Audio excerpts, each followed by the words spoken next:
वाढदिवस साजरा करत असताना खूप आनंद होत आहे।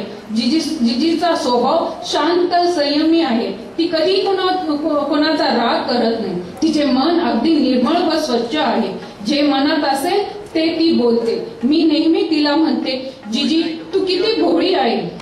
जिजीच्या हाताचा स्वयंपाक हा सर्वांना खूप आवडतो। तिने केलेली बिर्याणी, रस्सा, सारी मेथीची भाजी पण खूप छान होते। बाबांना तर तिने पितराच्या वेळीस केलेले तांदळाची खीर खूप आवडायची। जिजीला स्वयंपाकाचा कधी कंटाळा आला नाही। आमच्या घरी कुणीही कधी आले तर जेवल्याशिवाय ती जाऊन देत नाही। आबा राजकारणामुळे कामानिमित्त बाहेर असल्याने कोणाचे लग्न, साखरपुडे, सगळ्यांच्या सुख दुःखात ती नेहमी सहभागी असते।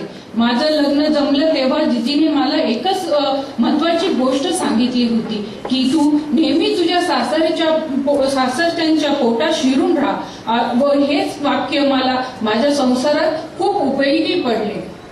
बलस्थाने आहे। आपले हे काळ्या माणसाचे उत्पादन घरपोच मिळाले। आपली सामाजिक बांधिलकी आणि आपले कर्तृत्व या पासून लागले। विवाहानंतर लासलगाव संगमनेरला येताना आणलेला एवढा मोठा असेल असं काही मला वाटलं नव्हतं आणि आपण सर्वांनी खूप आनंदानं हा कार्यक्रम केला। संयोजन ज्यांनी केलं, नियोजन ज्यांनी केलं त्यांचे आभार मानले पाहिजे की अत्यंत सुंदर कार्यक्रमाचं तिने इथं आपल्या सर्वांपुढे केलं। म्हणजे मी काय भाषण करणार नव्हतो, स्क्रीनवर थोडं बोलतो आणि आज तिनं सुद्धा असं म्हटलं होतं की आजचा हा कार्यक्रम असा आहे का मी व्यासपीठावर ते खाली बसतो।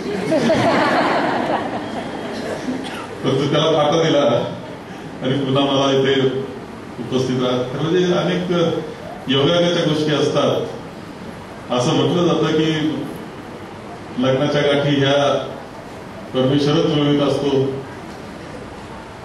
तसा भागी मला आठवतं की ज्यावेळेस मी LLB होऊन आलो होतो आणि लग्नाची चर्चा सुरू होती, असा कालखंड तो होता आणि अचानक पाहुणे सांगलीचे आले।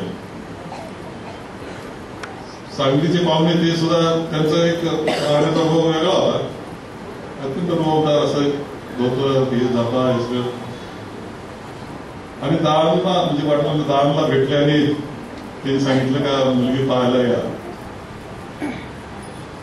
स्थळ कळालं कुठं गमतीनं सांगतात आता काय पाहुणे मुंबईला गेले होते आणि त्यावेळेसच संगमनेरचे एक व्यापारी, राठी नावाचे व्यापारी होते कापडातले, ते मी त्या एका दुकानात दोघं एकत्र।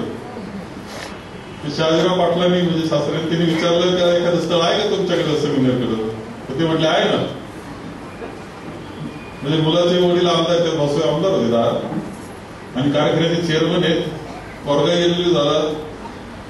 आता त्यांना पुढारपणाची आवड असल्यामुळं शहाजीराव पाटलांना त्यांनी लगेच म्हणे बरं आहे म्हणजे आमदाराचा पोरगा परत कारखान्यात चेअरमनचा मुलगा मानलं, त्यांना ते बरं वाटलं आणि ते सरळ आले।